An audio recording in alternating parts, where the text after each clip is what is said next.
Hey everyone, I'm Chris. I serve as the lead pastor of Mill Creek Foursquare, and welcome to our podcast. This exists as an extension of the teaching ministry of our pastoral team. Here you're going to be able to find everything from Sunday messages to midweek communications, classes, interviews, conversations with friends. So we hope that you feel invited to participate in the life of our fellowship and receive of this ministry. Here you're going to be able to learn more about current events and much about the scriptures. So enjoy, relax, breathe, and ultimately may you be experiencing the presence of God. Our goal is to make disciples of Jesus who are experiencing his life, engaging in his presence, extending the gospel to their family, neighborhood, workplace, and world. So welcome and enjoy. Welcome to our midweek podcast. I'm Jon. I'm here with Pastor Trevor. What's going on? And this is the third installment of our new sort of sub-series within our larger midweek series. And we've moved on from our long-ish series on the book of Revelation. It's a nice way to say it. And we've now entered into a series of conversations on the Lord's Prayer. Pastor Chris and I had two of these conversations. And now Pastor Trevor and I are going to have two more. And here our podcast will look maybe slightly different, but I think in some really interesting and helpful ways. These next two conversations, what Trevor and I are going to do is both have a conversation around the Lord's Prayer that will supplement and relate to the sermon series that we're in as a church. But we're also going to connect some of the themes and some of the dynamics of interpretation and application concerning the Lord's Prayer. What does the prayer mean? What does it mean to put it into practice in our own prayer lives? How does the Lord's Prayer and prayer generally inform broader patterns of our spirituality and our communion with God? Many of these themes also relate to a book that Pastor Trevor has recently published. The book's called The Art of Being, and it's available now on Amazon. And so we encourage you to go pick it up if you're if you're interested. Either just struggling artist, either if you're just interested in the fact that Trevor has a book out, or if these conversations sort of pique your interest even more, go out and grab it, and you'll be able to sort of enter even more into these things. But what we'd like to do in these next two episodes is explore some of the themes in his book and how they might relate to some of the themes within the Lord's Prayer and some of the nature of prayer itself as a crucial aspect of our spirituality, our posture toward God, our communion with God, that kind of thing. So, given that that's our focus, how does Trevor's book, The Art of Being, relate to the Lord's Prayer and the nature of prayer itself? Trevor, can you begin by telling us a little bit of the story of where this book comes from, sort of how you came to write it, what the impetus for it was? Yeah, more the origin story. Right? Indeed. Yeah, well, the story really, to understand where the book comes from, and then also how it relates to our current series in the Lord's Prayer and inviting people into deeper communion with their Creator, deeper fellowship with God through the means of prayer and the presence. You really have to understand my previous context, because this book in many ways arises from our Seattle season, which I've referred to in some ways. I've talked about how we were church planters and that kind of thing. But the book really arises from that season. That's the context. And to step back a few years, my wife and I in the previous season, people don't know, we planted a church. We parachuted into the city of Seattle, sort of urban Seattle. And I believe this was, I'm spacing a bit on the year right now, but we parachuted in the city, and we basically moved with my wife and I and our two kiddos. And to plant a church. And so I remember our first year in the city, basically the approach was to meet any human who has a pulse. Because they're trying to establish this church. I mean, we're trying to build this thing. I mean, I remember our first year in Seattle, I would go to like coffee shops, and I would spend 10 hours a day sometimes in a coffee shop. My Bible open. I would talk to any human who would just like even look at me. And I just remember we did so many things to try to reach whoever we could. I mean, I did flag football teams of just recruiting guys to come. Hillary did some different things with moms and hosting, and we had people over all the time in our house. And about a year into our time in Seattle, at the end of a year, we had 12 people in our church plant. So we had the 12 disciples. Yeah, we did I like it. We had it was very spiritual. When I Seems counted, like a we very had 12. biblical way to begin. Yeah. That didn't even count my 2 kids. For a while, I was counting my kids in the numbers, but that 12 does not include. So we had 14 technically if you count them. But we hit this moment where it was just, we had about a small group of us at this point, of just people who were very committed, like to this idea of planting a church, of all the things that comes with that. So at that point, about a year in, we decided we needed to kind of turn a corner in some ways with our church plant. And so we hit a point where we needed to just really to move to more public expression in like a public gathering, more than just like a small group and stuff. And so that fall we launched into having a service and that kind of thing. And right away we grew, which was incredible. We went from 12 motley crew of disciples to about 40 or 50 of us. And we had about 40 or 50 of us, and almost our entire church were 25 and under. So we were the poorest church around, I'll tell you that much. We were offering plate, I'd get, like a couple nickels and maybe like a McDonald's wrapper or something. So a coupon. Classic college students given what they have, right? And so we had tons of college students, young adults. We had my wife and I, and we had a random 70-year-old. And that was like kind of our crew.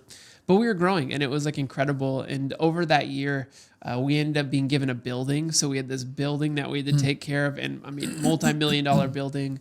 And by the end of year 2, about 18 months in or so, we had our first baptisms. And that's, for any church planter, your first baptisms are just the biggest celebration, because it's like a culture-defining moment in many ways of what you've been working for. Because you get into church planting to tell people about just the radical, reckless, just love of Jesus. And so to see people respond in kind to that is really what you work for and why you do it. But I remember in the midst of this, all these good things were happening. But in the midst of it, my soul was shrinking. In many ways, outwardly, we were having success, however you define that. But we were seeing growth. We were seeing lives transformed. But I was falling apart in my internal world at the same time. And I remember about 18 months right after we had baptisms. So we had baptisms in the end of December. It was like a polar bear plunge. We did it outside. It was 30 degrees. I had these 2 ex-college athletes.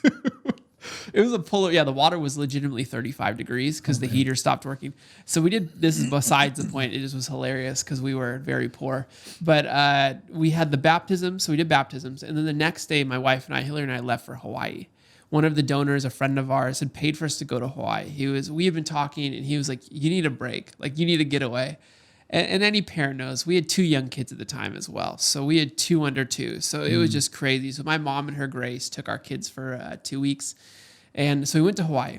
And I remember in Hawaii, we did what any normal upstanding citizens do. We basically slept for 2 weeks straight.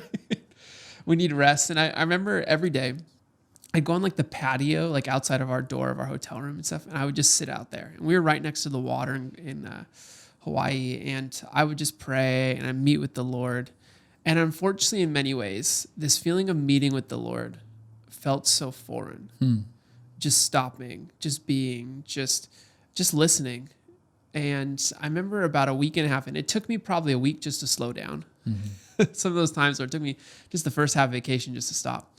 And about a week and a half in, I was sitting and I was meeting with the Lord, and I'm just having all this anxiety. I'm having all of this, just all this gunk kind of coming out of me. And I was just like, Lord, what's wrong with me? And I remember I just sat on that patio, and I just prayed. And I remember what God just whispered to me very tenderly. And he simply said to me, he said, Trevor, you've lost your first love. And I don't know if there were harder words I've ever received from God in my entire life than those words. To be told that I had lost my love for Jesus, right? That and the crazy part was I was doing all these things, I felt like, for Jesus, right? I was doing all of these things that were in many ways good and godly things. I wouldn't say they were bad things. But in the process of doing those things, I had lost a passion for being with Jesus, for the presence of God. Luckily, God in his grace in that time, he gave me this book that a friend had recommended that I brought with me. And it was a book called The Emotionally Healthy Leader by Peter Scazero. It's really popular. He was a pastor in New York. And the next day I read this quote in the book that was like this. And he says this. He says, it wasn't long before I was engaged in more activity for God than my being with God could sustain. And that really gave words to what I was sensing and feeling, that I was doing more for God than what I was outputting more for God than what I was actually putting back into my own spiritual life, my own spiritual vitality. And so I had lost something in the process. And so really the book comes from this place and space of that process. So when I had been told that kind of, and that's how I opened the book, it's just this first love story.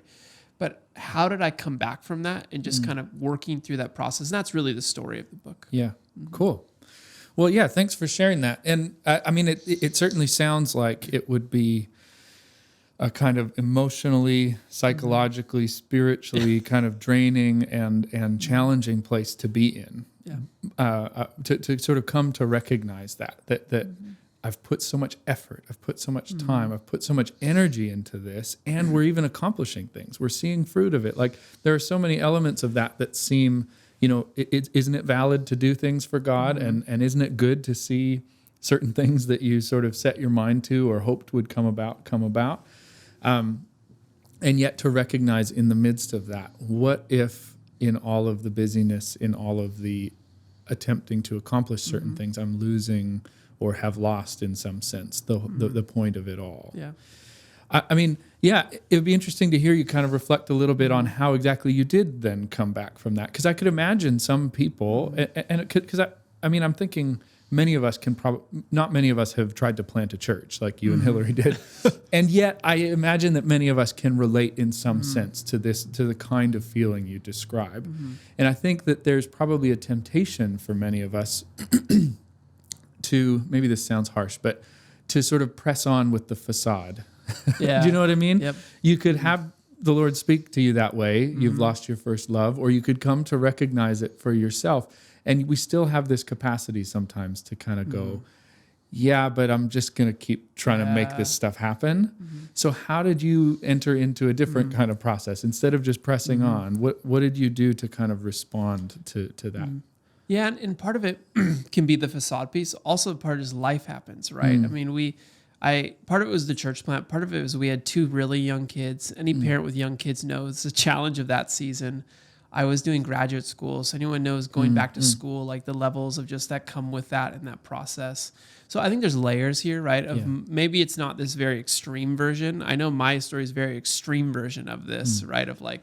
But there's kind of levels of this where we see these in all areas of our life, our family life, our vocational life, our school life, all the above. Yeah. But yeah, how did I come back from that? And it took 2 shifts within me. And this was me looking back now, obviously. It's a complicated journey, like any relationship, coming back from something. But I would say in one sense, there was a top-down piece and there was a bottom-up piece. And what I mean by that is one part of it was top-down in the sense that in one way, I was, again, doing lots of good and godly things. Like I was doing evangelism. I was doing church planting. We were living a life of sacrifice and generosity. But I had lost kind of that top-down picture of those things I was doing connected to the ultimate vision or the goal that they were intended for. Dallas Willard, a really well-known thinker and a leader around spiritual formation in the last generation, and it affected many of the generation now too, but in the 20th century and then part of the 21st century. He wrote this book called The Spirit of the Disciplines. That's one of his classics. And he writes this in the book, and this quote really convicted me and gave me this picture. He says, "Yet, when we look closely and continually at Jesus, we do not lose sight of this one fundamental crucial point. The activities constituting the disciplines have no value in themselves. The aim and substance of spiritual life is not fasting, prayer, hymn singing, frugal living, and so forth. Rather, it is the effective and full enjoyment of the active love of God and humankind in all the daily rounds of normal existence where we are placed." And so his point of the quote is that the spiritual practices, or what he'd call spiritual disciplines, or maybe in modern terms we'd use something like spiritual habits or something, like the daily things we do to form us to some end, what can easily happen is we losing those things connected to the goal that they were meant, which is ultimately the presence of God. See, I'd ultimately lost the practices connected to the presence. And so in one sense, I almost needed a radical reorientation of what the goal was. Why am I doing this? What's the why? What's the vision? What's the thing that I'm doing all of these good and godly things, but what's the end that they're connected to? which I contend throughout my book is the presence of God. That ultimately the end, the telos, the aim of all of our lives is the presence. That, I mean, all the good things we do, service, generosity, sacrifice, all of those things are means to an end, right? The goal of life isn't generosity. I mean, generosity is an amazing thing. It's a godly thing. But ultimately, the end of our lives will be spending billions and billions of years in the renewed heavens and earth in communion and fellowship with God. And so ultimately, that's the goal. And so it's taking that goal and working backwards. How does that actually connecting what I'm currently doing in the practices to the presence? And there's a top-down function of it that I had to relearn and kind of set a new vision in many ways. The other piece of it was also bottom-up in the sense of sometimes people can read the title of my book or something and maybe misunderstand what I'm saying. Sure. That they kind of make it, it's just about being. Like, go to a monastery, quit your life. Yeah, stop doing stuff and just put your phone away. Sure. And, like, get away from your family or something. And that's not in any way the point of my book. The point of my book is not to juxtapose being and doing, but to say that actually doing, there's a bottom-up function of our discipleship, that doing is important to leading us to the part of being with God. That doing, actually, there's a part of, as James K. Smith or Jamie Smith talks about, that discipleship isn't just top-down, but it's bottom-up. That there's something that our spiritual habits, there's a calibration that happens to a certain end that is necessary for every part of our lives. And so part of my process was actually learning the practices and starting to practice little things within the midst of my life.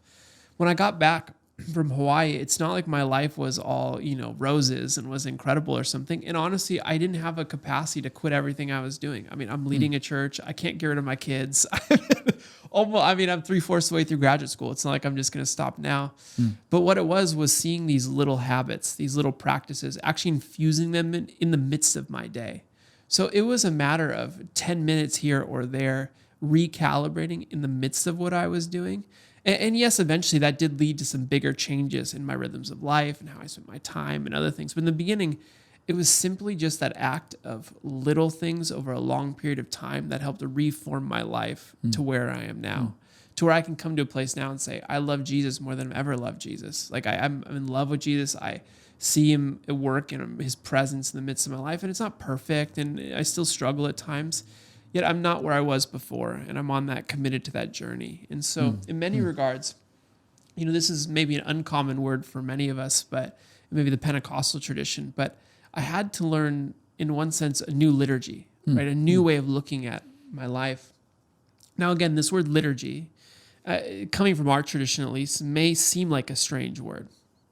And so I'd love to hear, John, you talk about really what is liturgy and why does it matter for our lives?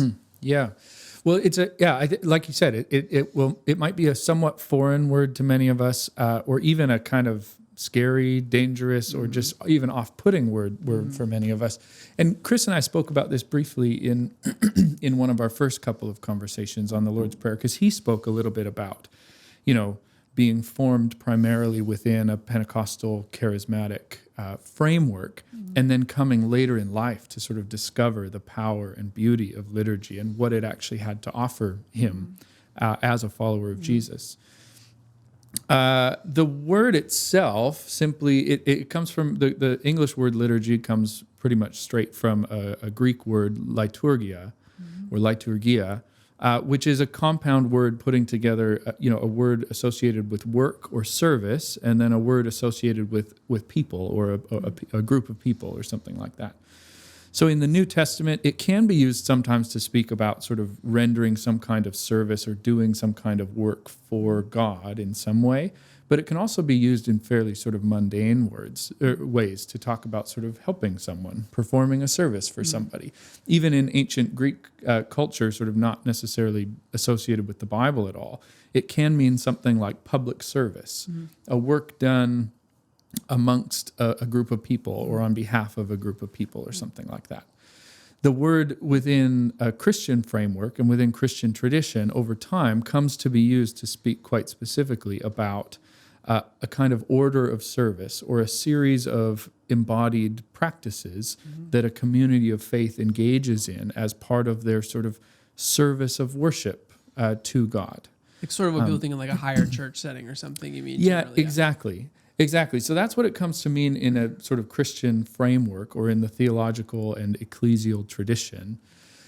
What's interesting is even still, many people associate it primarily or exclusively with high church traditions, like Roman Catholicism, certain forms of Anglicanism, Eastern Orthodox traditions.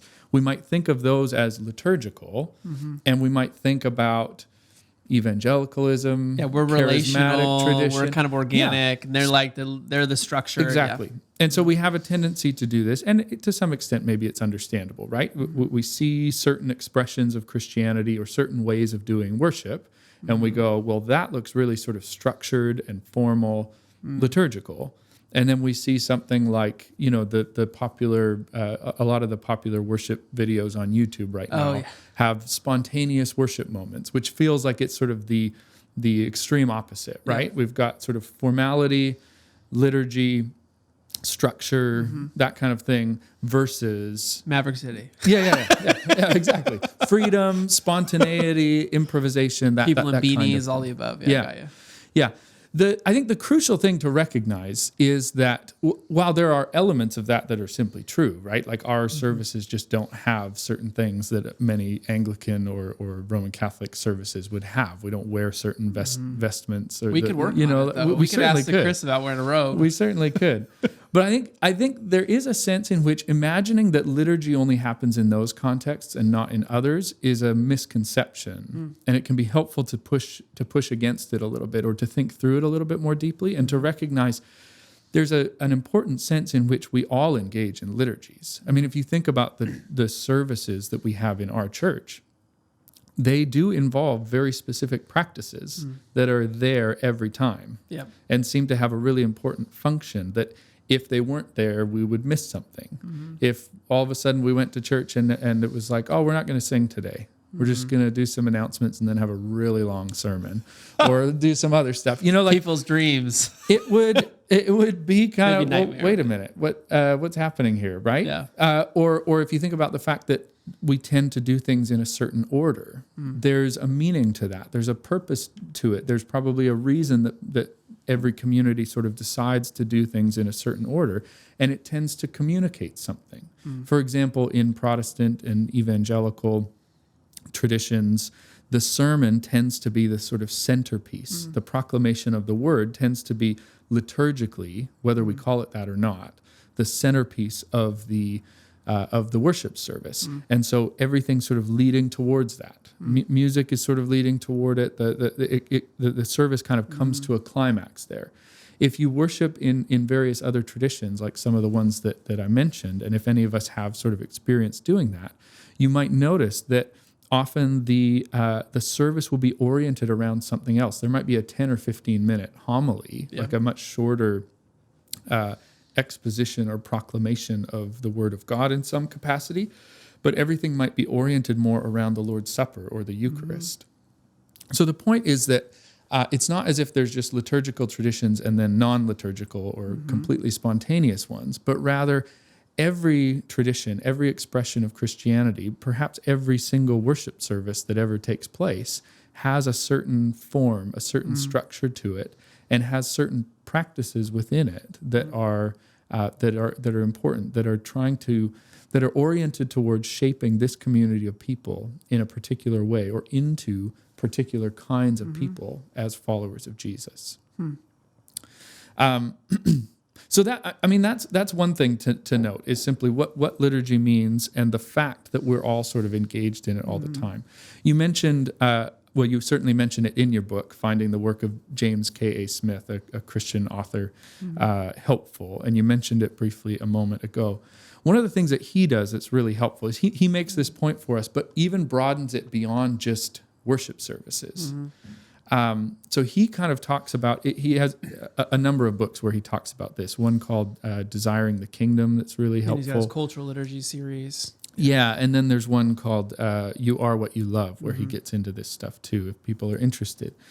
But the point that he wants to make, it's a really, really helpful one. He wants to say, we are worshiping creatures. So the question for us is not whether we will worship or not. The question is, what or whom will we worship, and in what ways? And then not only that, but we are sort of embodied humans who do things. We can't avoid sort of doing things in the world. We can't, in a sense, just be in a flat kind of, non-active, non-embodied kind of spirituality. We engage in practices. That's how we sort of are. Yeah. That's how we be, if you will. That's how we sort of move through life. And so in the same way that he wants to say, it's not whether you worship, but what or whom, he wants to say, we shouldn't ask whether or not we want to engage in liturgies. We should recognize we're always engaging in liturgies. Our lives are shaped by concrete practices, habits, patterns, liturgies that, whether we recognize it or not, are oriented towards some goal or other, are shaping us into worshipers of something or someone, even if it's the self or the desires of the self or something like that. And so you mentioned his series of books oriented around cultural liturgies. The thing he does that's so helpful is he identifies it's not just in church that we engage in liturgies. It's every other aspect of our lives, too, have these sort of patterns, habits, processes of formation that are shaping us into certain kind of people. So then what it means to be a worshiper of Jesus, or if one is going through a process like you described, feeling like one has lost one's first love or is questioning the ultimate orientation of one's life. Like, what am I truly worshiping? Am I worshiping just trying to sort of succeed at this thing or just survive in this way? Or am I truly worshiping Jesus? I think what Smith would invite us to do is to sort of examine critically the liturgies and habits and patterns that shape our lives. Yeah. If, for example, one of the examples Smith uses in one of his books is a mall, a shopping mall. Do people still use those? I don't know if they do. But you mean Amazon? Is that what you're referring to? I guess it's sort of a cultural artifact, but from a bygone era. But I think he has this really wonderful way of doing it where he sort of paints a picture of what it's like to be in a mall without telling you that he's talking about a mall, but he makes it sound like it's this weird cultic sort of worship service. And then he reveals at the end that what he's talking about is a shopping mall. And what it helps you to notice is, oh man, if the liturgies and patterns and habits in my life are primarily oriented around consumption within a consumer-oriented culture, it kind of invites you, forces you, prompts you to ask some really difficult questions. What if, in a significant way, what I truly worship is consumption or wealth or comfort or something like that? And I have all of these practices or liturgies that shape me in that kind of way. Yeah, they're forming you to that end. Exactly. Right? Yeah. And so what Smith's sort of concept can do for us, or what even just our conversation can do for us, is recognizing that we're always engaged in liturgies, whether we like it or not, whether we want to recognize it or not. What it can do for us is help us to recognize that we have the capacity to sort of examine what those liturgies, habits, patterns are, and what they're potentially forming us into. And then what it means to be a worshiper, what it means to be a sort of genuine worshiper of Jesus, as opposed to, say, an idolater, is to become intentional and be shaped within and as a community in ways that sort of recognize what those liturgies are, and then cultivate sort of counter liturgies. If we live in a culture and a society that might shape us in certain ways that are not oriented toward the faithful following of Jesus and the worship of God alone, what would it look like for us as a community? What would it look like for us as individuals to cultivate the kinds of practices, habits, patterns, sort of structured realities in our lives that do shape us more, that maybe, to use Pauline language, that sort of conform us more into the image of God rather than something else? You know what? And I mean, you're hitting on the string right now, obviously, of thought that I've been kind of going down as well. And, one book that I really liked I read recently was Tish Harrison's The Liturgy of the Ordinary. Yeah. I mean, you actually recommended me I read it. But I found that so helpful because it took those kind of what seems at times like ethereal ideas with formation, telling me I have liturgies and these things that govern my life, and that, it's like the invisible hand that almost governs your life or something in many ways, which is what habits are. But she takes it and she applies it from a theological to like the daily rhythms of her life. So her book is broken up from from the second she wakes up to when she goes to bed, and in order of like getting stuck in traffic, for example, eating a meal, and how those basic things, she connects them to practices within a service as well, and how they are all forming us. So in many ways, she helps us see how this place of liturgy applies to the ordinary nooks and crannies of our lives, which I think is the important part when we get to the rub of application of the idea of liturgy, is that it's every part of our life. It's our parenting, it's in our vocation, it's our basic rhythms of life, and how those rhythms form us to some end, no matter what we're doing. And so I found a great value out of that book. Now here's a question for you, on a follow-up question from that. So we've been talking about this idea of my own kind of spiritual journey in the Art of Being in the book, as well as kind of building off that to liturgy. But how does this all apply to the Lord's Prayer? Yeah. We're preaching through a series in the Lord's Prayer. How does this inform our understanding of the Lord's Prayer? Yeah, I think it can help us to understand what the Lord's Prayer is, how the Lord's Prayer functions in Jesus' own life and ministry, and how it might shape us as prayers and worshipers and that kind of thing in all sorts of ways. I mean, to pick up on the thing you just said, and Tish Harrison's sort of really helpful idea of liturgy within the context of sort of ordinary life, daily, mundane life, that kind of thing.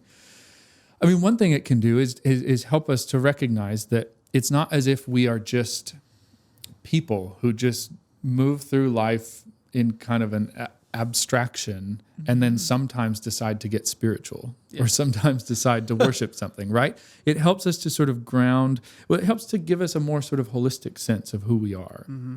That everything we do, whether it's being stuck in traffic, having morning coffee, like everything we do is part of who we are as embodied and also spiritual people. And so prayer, or praying the Lord's Prayer, is not sort of like, I don't know, something that we do when we take a break from our normal life and do some spiritual thing. These are practices, habits, patterns, liturgies that can be that are and can become part of our lives in ways that shape us into particular kind of people. People who are oriented toward relationship with our Heavenly Father. People who rely on our Heavenly Father for sustenance, our daily bread, as opposed to just doing whatever we need to do on our own terms to get. People who are oriented toward participation in God's kingdom rather than just doing whatever we might want with our lives. That kind of thing. So that's one thing, is I think it helps us to think through the fact that we are holistic, spiritual, and embodied people. It's not like we're sort of separate spheres or something like that. The other thing I find really helpful is it helps me to think through thinking about the Lord's Prayer as a liturgy. Helps me to think through why it would matter for it to be these specific words articulated in these specific ways, or this specific way, and also something that can prompt and encompass freedom and spontaneity and improvisation and that kind of thing. So I've come to think that it can be helpful to think about the Lord's Prayer both as a kind of summary and as a kind of script. So it's a summary in the sense that obviously when we read the Gospels, we see Jesus praying much more often than just this one time when his disciples are like, hey, teach us about that prayer thing. And he's like, oh yeah, I forgot to teach you that. Let's do that.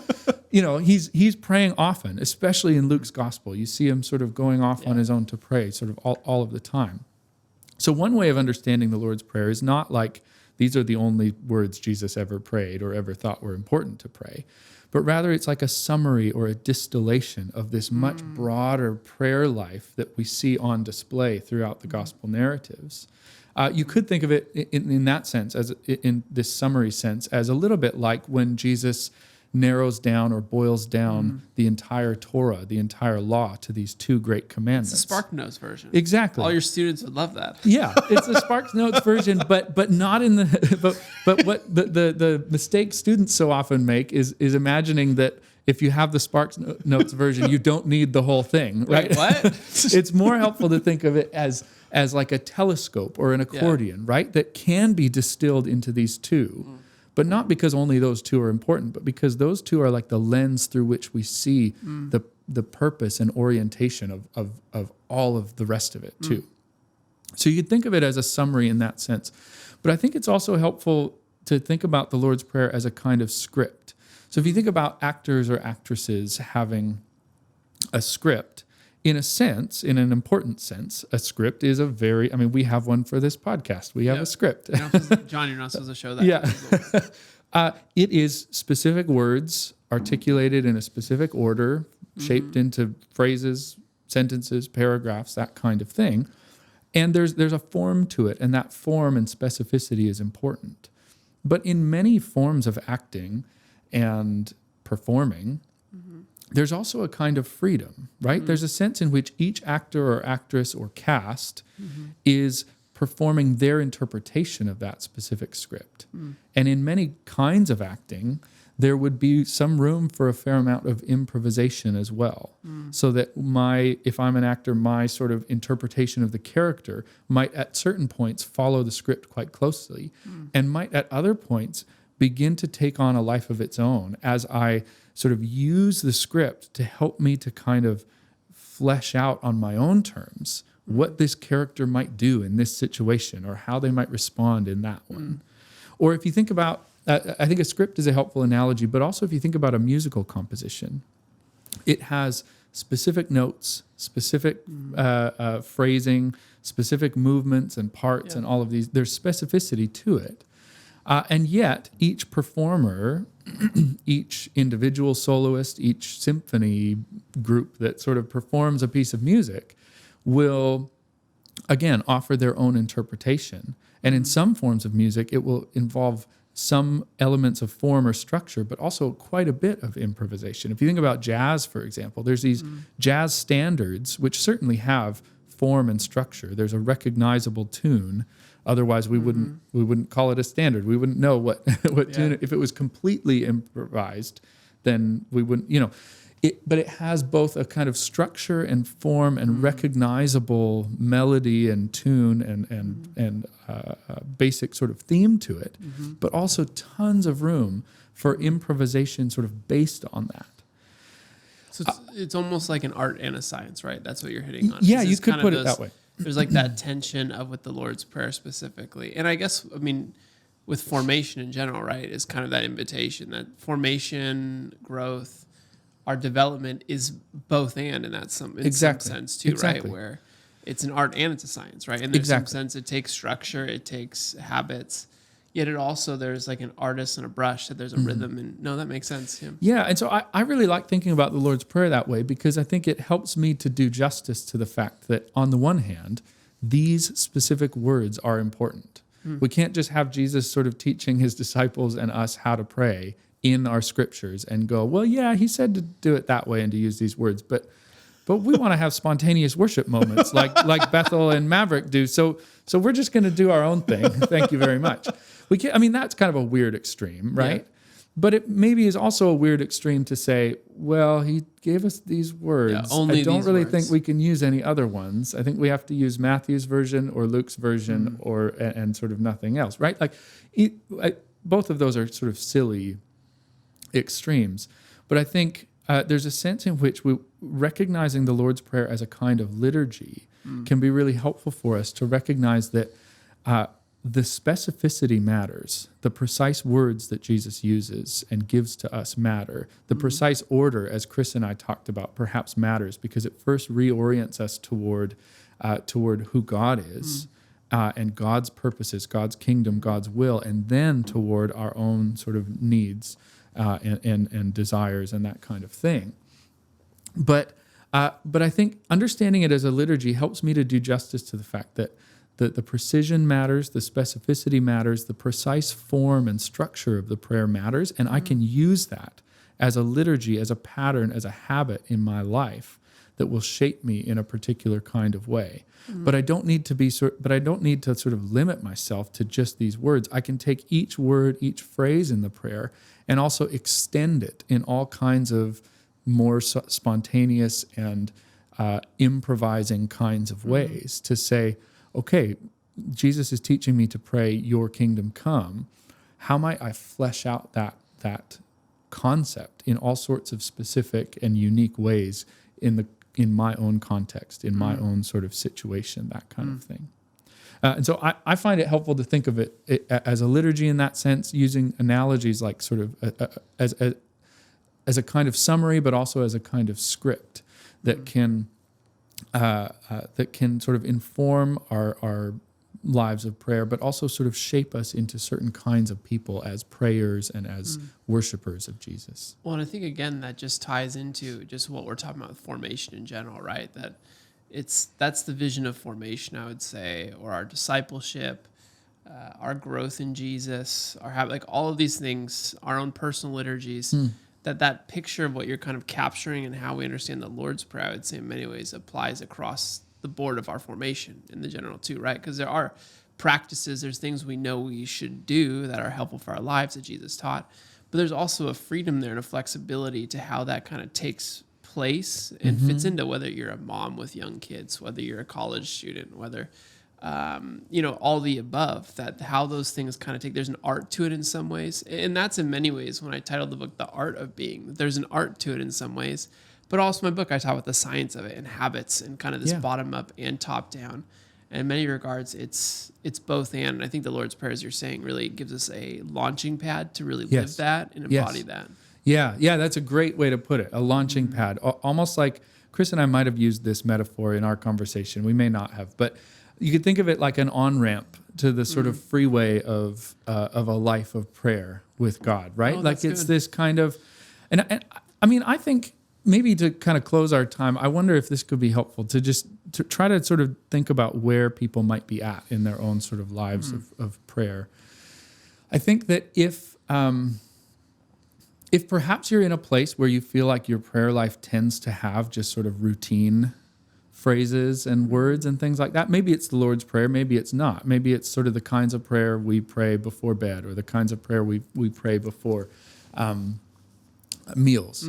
If you feel like your prayer life is sort of limited to kind of routine and the same kinds of words and phrases all the time, and it doesn't have a kind of vibrancy or genuine relationality to it, then maybe think about the prayer as a script upon which we improvise, or a piece of jazz on which, like a melody that we then take and improvise could be helpful, where we sort of take the Lord's Prayer, but then extend each phrase in all sorts of different possible ways and begin to sort of fill it out or flesh it out in new ways.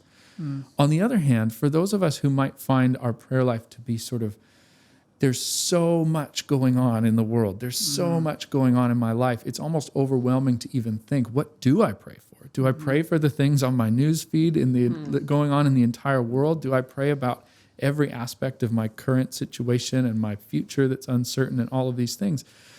I think for those of us who might feel that way, the simplicity and specificity of the Lord's Prayer can become a beautiful liturgy in terms of, I don't even know where to go with this, Lord, but I know you've given me these words and I can pray these words and through them be sort of ushered into communion with you, intimacy with you, and participation in sort of what you're doing in the world. Well, I almost feel like it's a good on-ramp into, if you're feeling that sense, because I know there's people who are feeling a sense of loss of intimacy, that sense of loss of connection with God, communion with God. And obviously when I say loss, it's our sense of that. Obviously God's never lost us in the process, but because he knows us, he's with us, we have a sense of his immanence all around us. But our sense of that, I think the Lord's Prayer can be a beautiful launching pad to work back into that top-down vision and bottom-up, right? So in one sense, the opening lines of the prayer, Our Father in Heaven, paints us this swathing top-down vision of what is a trajectory, who is a trajectory of our lives.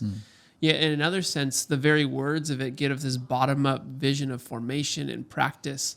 And so I think in many ways, if there's people listening and resonating with that, I think this conversation, that's a great starting place, is to say, hey, where do I start? Start somewhere. I mean, start somewhere is better than nowhere. Yeah. And being able to start with the Lord's Prayer could be the very place that could be the launch pad to rekindle first love, or to kindle a love for God in the first place. Yeah, awesome. Well said. All right, well, thanks for listening. And as I mentioned at the beginning, if you found this conversation sort of interesting, helpful, not only sort of keep listening to the podcast and keep engaging with the church, but also if you're interested, go pick up Trevor's book. I guess go pick up. Not many of us Remember, are going. you use the mall example, going so to a it is not bookstore. in malls. We're not going to the mall probably, but go hang Cultural out. Liturgies. Hang out on Amazon and yeah. Anyhow, check out his book. We'll have one more conversation about it on the next episode. But thanks for listening. This episode, as usual, was edited by Tim Muchira. It was produced by Dave Sproul, and we had music from Sherry Muchira. Take care. Thank you for joining us, and should you want more information or to engage with us further, please go to mc4s.org for more.